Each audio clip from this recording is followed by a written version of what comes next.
saya melihat kertas-kertas bekas yang dibuang oleh mahasiswa, teman-teman yang lain. Akhirnya saya coret-coret, nyampe kos saya tulis-tulis itu. Pertama kali saya buat api perjuangan. Itu jam 2 malam, saya di Sumba Besar, di hutan, sendirian. Saya main HP. Gelap, lumayan.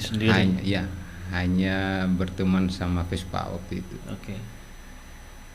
Datang orang, dua. Aku ingin hidup 1000 tahun lagi. Padahal Chairil Anwar itu enggak sampai hidup 1000 tahun.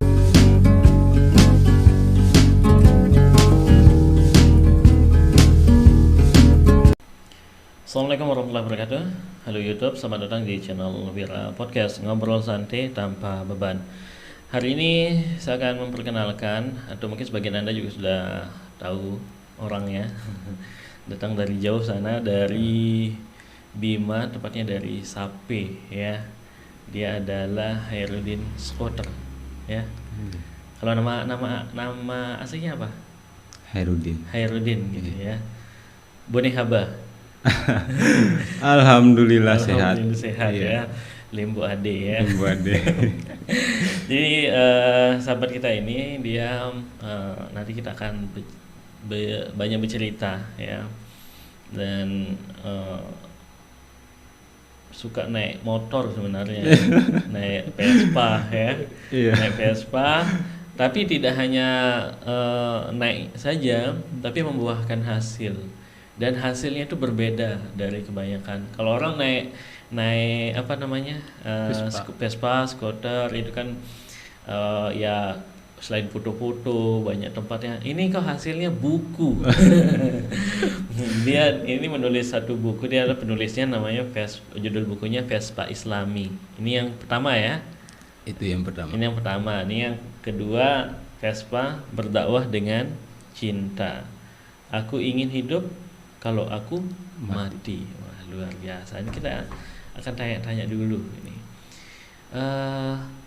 Hairudin aslinya Bima ya? Nggih, Sape, asli Bima Sape. Naru Barat. Di mana di Sape? Desa Naru Barat. Naru Barat itu. Bagaimana kehidupan di Sape itu sebenarnya?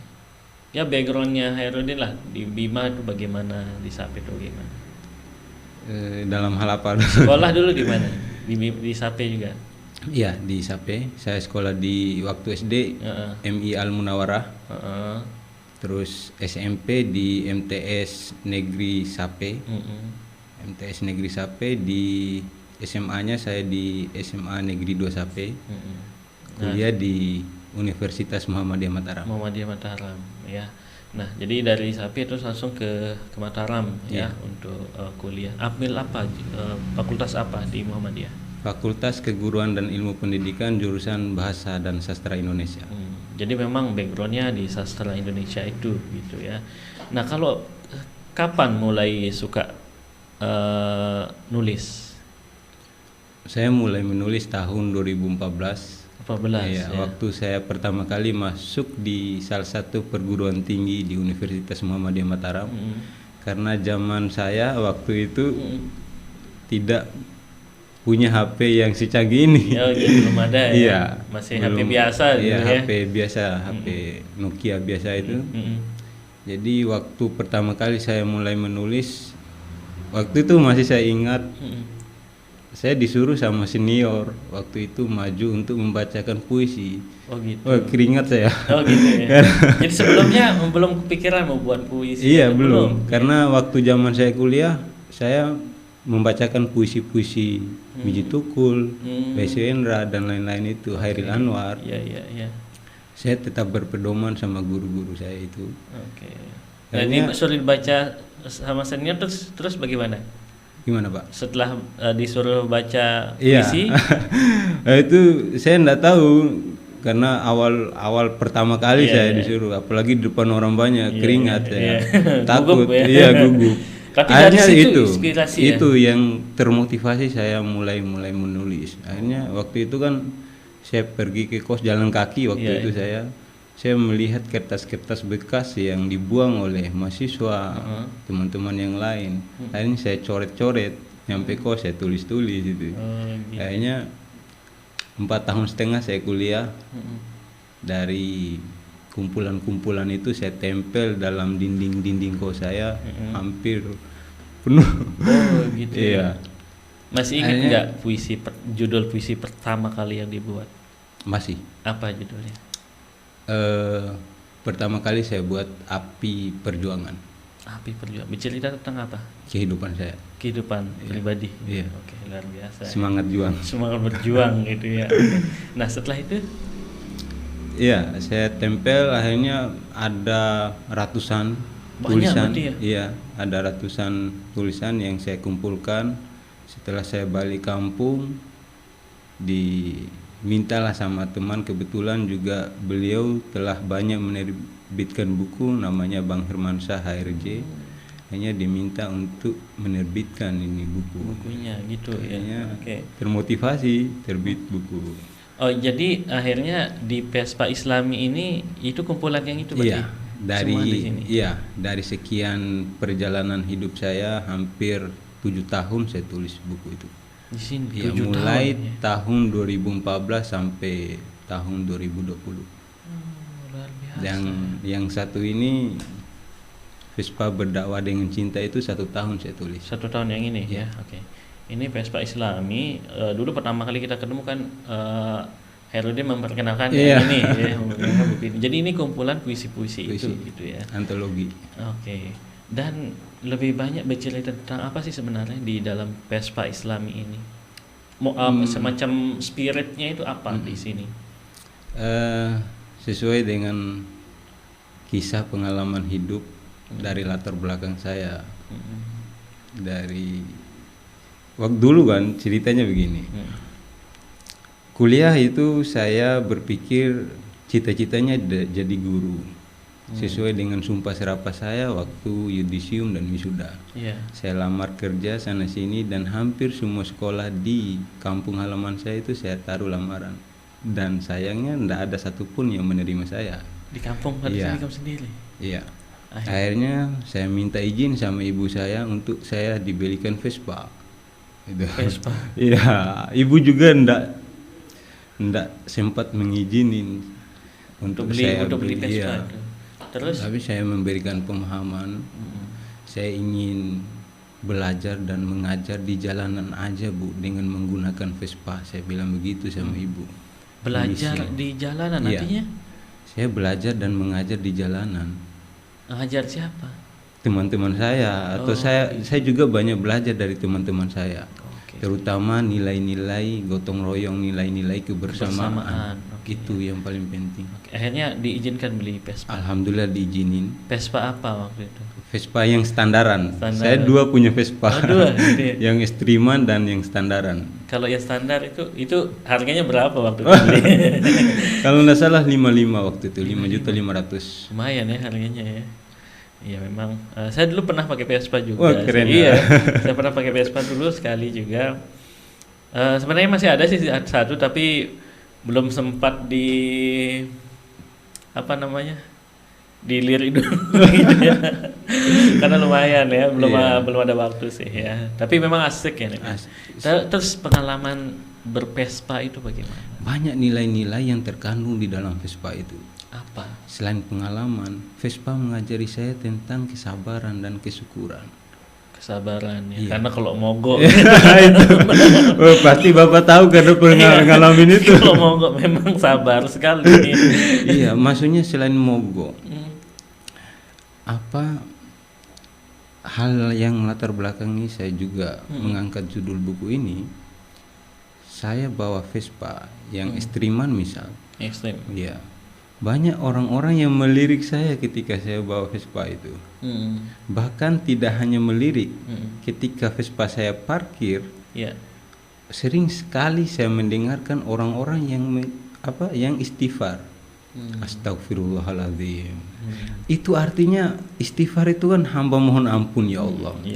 Nah, secara tidak langsung saya kepikir, nah Vespa ini mengingatkan orang pada Tuhan itu. Itu yang kadang ngelihat ekstrimnya jadi istighfar dia gitu ya. Istighfar. Oke, luar biasa. Lalu kenapa ini kan semacam berdakwah gitu ya? Dalam mindset orang kebanyakan ya. Orang-orang apalagi kalau kita menggunakan Vespa ekstrim ya kan. kadang-kadang dicap secara kasat mata nih kan, dilihat sama orang, wih apa kayak dekil, jalanan apa, itu bagaimana kalau misalnya orang masih melihat dengan pandangan seperti itu?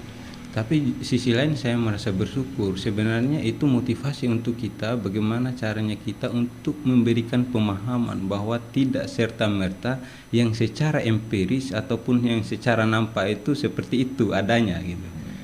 Jadi karena yang orang pandang itu tidak seperti itu sebenarnya. Tidak seperti itu. Seperti ya saya juga pernah ngalamin hal demikian. Pernah nggak ada pengalaman misalnya ketika menggunakan Vespa ekstrim misalnya, wah langsung dikata-katain sama orang apa gitu, pernah nggak? Sering. Gitu. Bahkan ada sebuah cerita waktu itu saya dan teman, kebetulan dia jauh dari Jawa Barat, dia touring ke rumah. Saya diajak oleh teman itu untuk pergi sholat di masjid dengan dengan melihat dandanan saya dan teman saya yang amburadul, gimbal, gitu ya. Jemaah masjid waktu itu melirik kita, melihat gitu ya. Iya, melihat, enggak tahu ngapain gitu ya kan. Iya. Sebelum itu saya mendengarkan waktu itu imam berkata, rapat dan luruskan saf untuk menyempurnakan sholat. Kaki jemari kaki saya dan jemaah yang lain saya rapatkan, tapi malah mereka menghindar. Saya heran itu. Kayak apa ya, kayak ada kesan tidak baik gitu ya. Bahkan setelah sholat tetap dilirik. Pada saat itu saya dan abang itu ke rumah, kami berdiskusi. Allahu Akbar. Allah Maha Besar. Di mana ini wajah tuh itu? Wajahi alilladzi dan seterusnya. Di mana? Ku perserahkan wajahku, hidup dan matiku hanya untuk Allah. Di mana itu? Yang sementara orang-orang itu melihat kami dengan dandanan kita yang amburadul. Padahal yang saya tulis di situ juga, Rabbana ma khalaqta hadza batila. Sungguh Tuhan itu menciptakan segala sesuatu tidak dengan sia-sia. Ada pasti makna juga di dalamnya. Termasuk Vespa itu, kalau saya memetik perjalanan kisah hidup saya, banyak nilai-nilai yang terkandung di dalamnya. Terlebih nilai cinta. Kalau sesama manusia itu menjunjung tinggi nilai-nilai gotong royong, kebersamaan. Bahkan bagi saya, tanpa Vespa Indonesia ini miskin akan persaudaraan. Betul sekali ya. Ini memang yang luar biasa ya di teman-teman skuter ya. Contoh mungkin yang gini, ketika misalnya kita pakai Vespa, mungkin pengalaman ya. Kita pakai Vespa dan ketika misalnya namanya barang tua kan, kadang-kadang mogok misalnya di jalan. Nanti orang itu pasti yang punya Vespa ya, atau apalagi dia sedang pakai Vespa, seperti wajib dia akan berhenti. Secara bukan itu, kita nggak kenal orangnya. Secara aturan yang semacam tidak tertulis oleh orang-orang yang para skuter gitu, akan berhenti dan membantu. Itulah falsafah. Ada yang tertanam dalam jiwa anak-anak skuter itu, satu Vespa sejuta saudara. Dari agama mana, suku mana, ras mana, orang mana, enggak kenal. Yang penting kita sama-sama saling membantu. Betul sekali ya. Dan ada juga, saya punya teman juga, ketika Vespanya mogok, ditinggal aja. Berhari-hari ditinggal dan enggak dia apa-apain sama orang gitu. Nggak ada orang yang bisa bawa gitu. Iya kan, padahal ya jelek enggak sih, yang jelek banget gitu ya, yang bagus lah gitu ya. Tapi ditinggal sudah, nanti tunggu beberapa hari kapan dia niat ambil lalu ambil. Nah ini kan masih sering muncul semacam pandangan di masyarakat itu bahwa seperti Herul bilang tadi, orang-orang masih memandang bukan dengan sebelah mata, bahkan dengan tanpa pandangan mata dilihat gitu ya kan. Lalu apakah kita harus berubah mengikuti kemauan orang-orang itu atau seperti apa? Iya, sebisa mungkin saya juga, inilah cara saya berdakwah. Sebisa mungkin saya memberikan pemahaman dengan cara saya gitu. Karena merubah nasib orang itu menjadikan lebih baik, tidak serta-merta harus masuk ke masjid, harus mendengarkan ceramah-ceramah, tidak.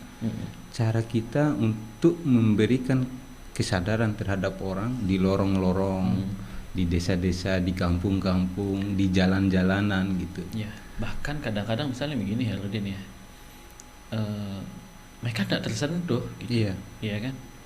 Banyak yang misalnya teman-teman yang ada di jalanan misalnya, saya yakin punya latar belakang kenapa mereka akhirnya berada di sana, ya kan, seperti itu. Itu yang kadang orang nggak mau tahu, ya kan? Apakah betul seperti itu? Iya. Betul. Lalu apa tidak sulit mengajak mereka ke hal-hal yang kebaikan, gitu ya? Maksudnya ini kan sulit nih, ya kan? Maksudnya kalau kita gotong royong dalam arti kebersamaan, oke lah, makan atau kumpul bersama, oke, mungkin masih bisa. Tapi ngajak orang untuk berdakwah bahkan sholat, puasa dan lain sebagainya, apa tidak sulit? Iya, lumayan.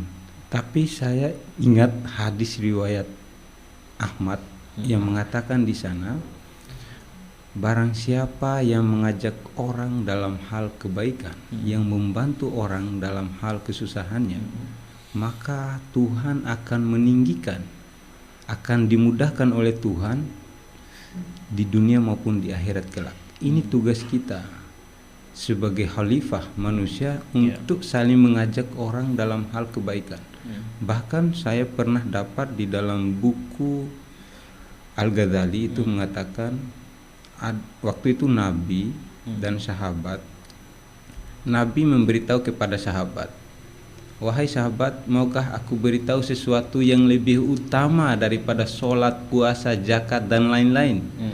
Lalu sahabat menjawab, tentu wahai ya Rasulullah, kata para sahabat. Lalu Nabi menjawab, mendamaikan permusuhan. Mendamaikan permusuhan. Iya. Kita hidup damai itu yang paling utama bagi saya. Betul ya. Jadi apa gunanya kita punya banyak hal? Iya. Apa gunanya kita menggenggam dunia tapi nggak damai, ya kan? Itulah kami menjunjung tinggi nilai-nilai perdamaian. Oke, ini luar biasa ya. Nah, kita kembali ke buku ini. Di buku kita ke Vespa Islami ini dulu. Kenapa namanya Vespa Islami? Ada dua hal yang melatar belakang itu. Yang saya ceritakan tadi. Orang kalau melihat saya bawa Vespa, orang beristighfar. Istighfar itu tadi yang saya ucapkan, hamba mohon ampun ya Allah, itu artinya istighfar. Nah, artinya Vespa saya mengingatkan orang kepada Tuhannya. Yang kedua, saya terinspirasi dari nama perempuan yang saya cintai. Gitu. Iya. Namanya Vespa atau yang Islami gitu? Bukan Vespa atau Islaminya bukan. Gitu. Iya, tapi hampir mirip. Hampir mirip ya. Jadi kayak merepresentasikan gitu ya. Dia yang memberikan saya support pada saat saya touring. Dia yang mendoakan saya.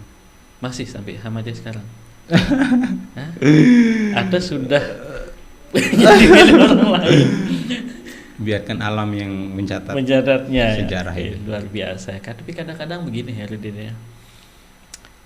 Sesuatu yang kita cintai sekali itu memang belum tentu ada bisa kita pegang gitu.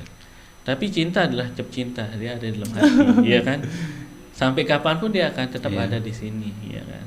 Walaupun kita nggak, dia terlihat bahagia, terlihat bahagia dengan orang lain, tapi di sini itu tetap, ya kan? Itu luar biasa ya. Nah, kalau isinya itu apa yang menggambarkan isi yang di Vespa Islam ini apa? Maksudnya tentang cinta atau asmara atau tentang keluarga atau apa? Banyak aspek. Yang pertama tentang perjuangan hidup. Ya, memberikan spirit agar kita termotivasi. Yang kedua tentang nilai-nilai kesabaran, nilai-nilai kesyukuran. Dan yang keempat itu adalah kita sebagai khalifah menjunjung tinggi nilai-nilai perdamaian itu. Oke, ini luar biasa. Herudin, seberapa besar catatan puisi itu, bait-bait puisi itu bisa masuk ke dalam hati orang untuk menjadi satu spirit itu? Bagi Herudin itu bagaimana? Saya juga kan tidak tahu apakah mungkin dari kisah perjalanan saya, harapan saya bisa bermanfaat untuk orang lain, itu aja.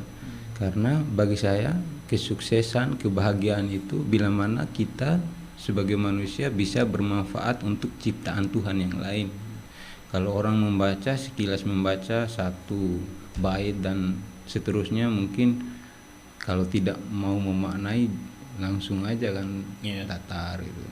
Tapi kalau kita betul-betul menghayati makna yang terkandung di dalam Vespa Islami dan Vespa berdakwah dengan cinta itu, nilai-nilai kesabaran, nilai-nilai kesyukuran, nilai-nilai perdamaian dan gotong royong itu ada.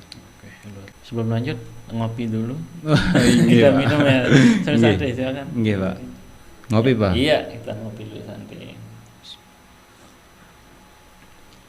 Ini judulnya menarik ya. Ada sekitar 140 puisi. Ini semua yang pernah ditulis atau banyak juga yang belum ditulis ada di buku ini? Alhamdulillah semua ada di sini ya. Ini judulnya menarik sekali ya. Pertama itu Aku Putra Sang Api ya. Gitu. Aku Putra Sang Api. Ini tentang apa ini? Itu Putra karena Sang... biasanya kita manusia kan sering ditimpa oleh masalah. Bagaimana kita sebagai manusia yang bijaksana mampu menghadapi masalah itu. Kalau bagi Herudin, ini masih di buku yang ini nih. Ada nggak mana judul puisi yang menurut Herudin paling baik? Atau dari sekian tuh yang paling kayaknya ini nih yang oke banget nih yang ada nggak? Atau semua bagus gitu ya? Iya, sepertinya awal saya berangkat memulai menulis itu karena berangkat dari hati, mungkin juga akan kembali ke hati. Jadinya saya tidak bisa memilih antara satu gitu ya. Dari sekian banyak itu. Jadi semua ini ya muncul dari dalam gitu ya. Dari dalam.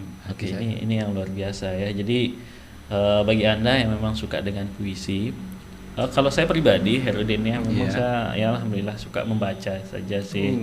Suka membaca. Jadi puisi-puisi juga ini menarik sebenarnya ya kan, menarik. Bagi saya ada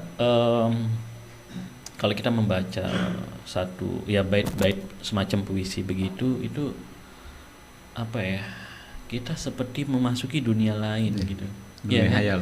Iya, ya kita berimajinasi dengan kalimat-kalimat itu ya kan. Ya misalnya dengan sambil contoh misal ya ini misalnya apa guna telinga kalau tidak mendengar, apa guna berbicara kalau tidak membaca kondisi, apa guna membaca kalau tidak menulis, apa guna menulis kalau tidak bertindak, apa guna ya kan. Kalau mau beli buku ini di mana mau beli? Yang Vespa Islami alhamdulillah kemarin sudah keluar linknya, bisa di Shopee. Di Shopee ada ya. Tinggal ketik Vespa Islami ada ya. Oke. Harganya di Shopee itu harganya 45 ya, masih terjangkau lah ya. Oke, tapi saya jual 60 ya. Iya, kalau sama ongkir dan lain-lain itu. Ada ongkirnya ya. Oke. 60.000 ya. Vespa Islami ini yang ditulis oleh Herudin dan asli Mbojo ya. Luar biasa Lembo adik ya. Baru kita ini ke buku yang kedua. Buku kedua ini Berdakwah dengan Cinta. Aku ingin hidup kalau aku mati. Ini kan maknanya sulit dicerna ini ya kan. Gimana ya? Ini kita judulnya dulu. Vespa Berdakwah dengan Cinta itu maknanya apa? Iya, maknanya tentang kami dari skuteris Sebagian orang tidak tahu bahwa kami dalam perkumpulan skuteris itu saling memberikan ilmu, transfer ilmu pengetahuan. Oh, jadi kalau ngobrol, Iya. ngumpul-ngumpul itu saling Memberikan dan saling support iya. lah gitu ya. Biasanya apa yang menjadi topik-topik pembicaraan? Saya juga banyak belajar ketika kumpul. Topik pembicaraan yang pertama itu adalah, saya juga dari jurusan bahasa, saya belajar bahasa dari teman-teman itu. Oke. Karena dulu saya pernah belajar, diajarin sama dosen saya tentang linguistik historis komparatif, kekerabatan bahasa. Jadi saya bisa, kalau teman-teman luar daerah touring ke Sape misal, topiknya saya bisa itu kaitan dengan bahasa, kaji tentang bahasa. Atau pernah nggak misal lagi ngobrol-ngobrol begitu ya, tentang politik, tentang negara, bisa jadi bahasan juga? Bisa. Walaupun iya, karena misalnya teman-teman yang nyebrang, ya, biasanya kami dari skuter harus ini kan, nyebrangnya harus lengkap surat ini itu kan Pak. ya. Biasanya juga kami jarang punya itu, punya surat-surat dan lain-lain, gitu kan. Dilarang gitu. Kenapa sih aturan ini tidak sekali berpihak pada masyarakat miskin? Iya. Kalau Herudin terjauh pernah kemana touring? Saya di bagian timur NTT. Sama di sini aja kemarin. Ya, di Mataram. Kepengennya mau nyebrang, cuman kemarin ini PPKM ya, ada ini mau nyebrang tapi lagi tidak boleh nyebrang ya. Dan apa pengalaman yang paling berkesan touring menggunakan Vespa dengan jarak tempuh yang jauh begitu itu bagaimana? Iya, karena saya juga touringnya sendiri. Ada pengalaman waktu Sendiri saya, ini? Iya. Dari Sape ke Mataram? Iya, sendiri. Karena Vespa yang saya bawa kemarin juga yang ekstriman, nggak punya rem, lampu dikit. Iya. Bahkan ibu saya waktu itu larang saya bawa sendiri.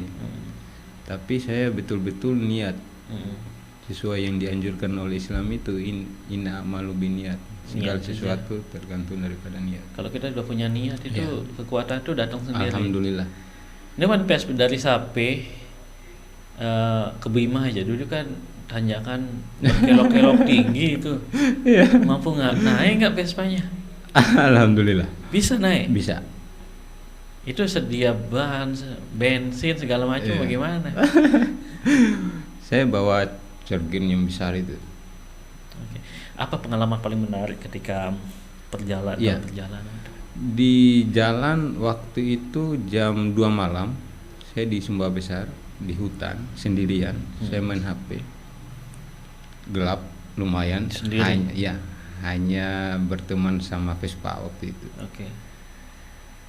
Datang orang 2. Orang ini manusia atau? Iya. Manusia beneran gitu? Iya. Saya ketakutan. Kirain bukan manusia mungkin. Saya ketakutan waktu itu. Merinding saya. Iya. Merinding. Akhirnya dia tanya saya, Mas dari mana? Ditanya gitu kan. Saya dari Mataram Om. Mau kemana? Mau ke Bima. Mana motornya? Karena saya waktu itu motor saya parkir di hutan, akhirnya gelap, nggak kelihatan. Itu Om motor saya. Vespa saya punya bendera merah putih. Wah ini jauh ini, dibilang begitu langsung sama itu. Udah makan Om, dia bilang. Alhamdulillah udah. Tunggu dulu sebentar, dia bilang. Akhirnya dia pergi 1 jam, dia pergi, datang lagi, dia bawa nasi, kopi, rokok buat saya. Ini makan Om. Saya tidak pernah menyangka itu kebaikan mana yang pernah saya lakukan sebelumnya sehingga orang membalasnya dengan begitu. Padahal kalau dipikir ya Herudin, di tengah hutan. Iya, di tengah hutan. Sendiri. Kalau udah namanya rezeki itu, saya tidak pernah menyangka. Datang aja. Ya. Mungkin ini doa-doa teman-teman saya, ibu bapak saya, orang-orang yang saya kenal. Mungkin cara Tuhan untuk saya spesial. Iya, luar biasa ya. Dan akhirnya bagaimana dengan orang itu? Iya, setelah diberi kopi, rokok dan nasi, diajak pula ke rumah, tapi saya tidak mau. Waktu itu, ayo kita ke rumah, nginep di rumah, karena kamu sendiri di sini takut ada apa-apa kan nanti katanya. Insya Allah enggak apa, saya sendiri aja di sini. Saya tunggu jam 6 baru saya berangkat gitu. Karena saya enggak punya lampu bawa Vespa. Iya, luar biasa ya. Itu nggak ada ya, apa sih tekad yang betul kuat mengalahkan ketakutan. Ini semua manusia normal tuh punya takut. Ya, karena cita-cita Pak. Cita-cita apa? Cita-cita ingin berjuang itu. Memang kalau ada sesuatu semacam spirit power di dalam hati itu bisa mengalahkan apa yang ada di pandangan di mata, ya kan?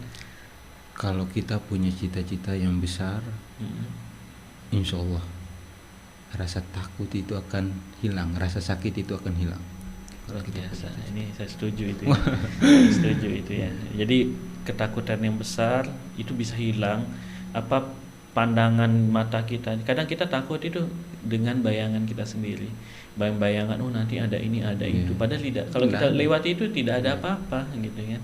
Dan bisa aja kita lewati semua itu. Begitu ya. Alhamdulillah. Seperti Herudin tadi, tengah hutan sendiri nggak ada orang, ditemani cuma Vespa, mohon maaf, Vespa nggak karuan gitu ya kan. Dandanannya yang udah kayak gitu rupanya. Tapi ketika Allah sudah berkata lain, rezeki datang sendiri, bahkan dibantu sama orang gitu ya. Ini luar biasa. Oke, ini yang kalimat aku ingin hidup kalau aku mati nih, maknanya apa? Iya, sama seperti di dalam Al-Quran mengatakan holidina fiha abada, kekal abadi. Yang harapan saya, besar harapan saya, karya saya tetap hidup sampai kapanpun, bermanfaat untuk siapapun. Pengennya bukan jasad saya yang hidup, tapi nama saya. Oke, betul, luar biasa ya. Ini sama kayak puisi yang ditulis oleh Hairil Anwar. Masih saya ingat bait terakhirnya itu mengatakan, aku ingin hidup 1000 tahun lagi. Padahal Hairil Anwar itu enggak sampai hidup 1000 tahun, tapi karyanya Masya Allah, banyak sarjana yang diwisudakan oleh karya Hairil Anwar itu. Namanya masih hidup sampai sekarang. Betul sekali ya. Ini dari judulnya bagi saya ini luar biasa. Bukan berarti saya menunjukkan di depan saya tidak. Aku laki-laki sepertiga malam. Dari judulnya aja udah kita bisa membayangkan. Kita bisa berimajinasi seorang laki-laki dia ngapain di sepertiga malam, ya kan? Apa yang dilakukan oleh seorang laki-laki di sepertiga malam? Ya, apakah dia sedang tidur di balik selimut atau dia sedang bersujud gitu ya. Laki-laki sepertiga malam itu biasanya orang-orang yang menyendiri, dia bisa meramaikan dirinya. Dengan cara apa? Dengan cara membaca, dengan cara mendekatkan diri pada Tuhannya, dengan cara dia menulis dan lain-lain. Bima ramah jadi bima darah. Iya. Luar biasa ya. Ini mana yang kalimat ini saya suka sekali. Herudin, aku ingin hidup kalau aku mati. Kalau saya bisa mengimajinasikan itu kalimat ini yang saya maknai bagi saya, mungkin setiap orang kan punya penilaian dan yang berbeda-beda. Ini kan artinya aku ingin hidup kalau aku mati. Bagaimana? Karena kalau kita sudah mati, kita sudah tidak ada. Bukan hanya karya kita yang tetap hidup, tapi di kehidupan kelak di akhirat itu kita hidupnya bahagia. Mudah-mudahan. Ya, itu makna ini doa yang luar biasa sebenarnya kalimat ini, ya kan? Ya. Saya terinspirasi dari Al-Quran. Nabi itu mengatakan, kalau umurmu mau panjang, maka manfaatkan hidupmu untuk orang lain. Bila mana tidak ada harta untuk dikasih kepada orang yang miskin, manfaatkan ilmumu untuk orang lain. Bila mana tidak mampu bermanfaat untuk orang lain, manfaatkan ilmumu untuk diri sendiri. Bila mana tidak mampu bermanfaat untuk diri sendiri, jangan melakukan kerusakan yang akan merugikan orang lain. Serendah-rendahnya itu.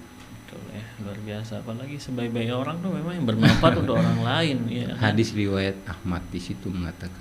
Ya, ini luar biasa ya. Dan kita di bagian akhir, Herudin. Ada nggak dengan capaian yang sudah sampai saat ini, ada nggak yang ingin disampaikan untuk keluarga yang ada di Sapi sana? Assalamualaikum warahmatullahi wabarakatuh. Kepada keluarga saya di Kecamatan Sape, Kabupaten Bima, rasa syukur dan rasa terima kasih yang saya mau sampaikan di sini. Berkat doa ibu bapak saya bisa berada di tempat ini. Terima kasih. Mudah-mudahan Allah selalu melimpahkan rezeki, selalu memberikan kesehatan kepada kedua orang tua saya, kepada keluarga saya dan orang-orang yang saya kenal. Dan terima kasih pula kepada pihak pemerintah Desa Naru Barat yang telah memberikan saya support, memberikan saya bantuan untuk bisa berkarya sampai saya bisa berada di sini. Terima kasih. Mudah-mudahan Tuhan membalas kebaikan bapak-bapak, ibu-ibu semua. Terakhir, untuk teman-teman skuter, apa yang ingin Herudin sampaikan? Untuk abang-abang saya skuteris dari Sabang sampai Merauke, mudah-mudahan sehat selalu, tetap menjaga tali silaturahmi dimanapun kita berada, saling kabar, memberikan support antara satu sama lain. Terima kasih abang-abang skuteris Indonesia. Baik, terima kasih. Ini luar biasa ya. Bagi saya pribadi, ini buku yang sangat bagus ya, karena banyak bercerita tentang dan sesuatu yang ditulis dari dalam hati, ya kan, betul-betul dengan perasaan yang tulus, dengan cinta yang tulus, ya kan. Jadi dirasakan oleh orang yang membacanya. Mudah-mudahan. Ya kan, seperti itu ya. Terima kasih Herudin sudah hadir banyak di podcast hari ini, dan tetap semangat, dan kita tunggu lagi karya-karya yang lain juga ya. Semoga sukses selalu ya, dan untuk Vespa-nya juga ya. Mungkin nanti kapan-kapan kita Vespa sama-sama mungkin. Siap. Luar biasa ya, touring sama-sama, paling dekat-dekat lah. Sekali lagi terima kasih Herudin atas waktunya hadir di podcast. Semoga apa yang kita perbincangkan tadi bermanfaat untuk kita semua tentunya, dan jangan lupa Anda bisa memiliki buku ini, buku Vespa Islami, dan juga Vespa Berdakwah dengan Cinta. Aku ingin hidup kalau aku mati ya. Dan ini bisa didapatkan di Shopee ya. Kalau di medsosnya ada, misalnya pesan di lewat media sosial bisa ya. Apa Facebooknya? Herudin Iwan ya. Oke, jadi Anda bisa pesan melalui di Facebook atau menghubungi langsung, atau juga di Shopee juga ada ya. Terima kasih Anda sudah bersama kami di Wira Podcast, ngobrol santai tanpa beban. Wassalamualaikum warahmatullahi wabarakatuh dan sampai jumpa. Waalaikumsalam warahmatullahi wabarakatuh.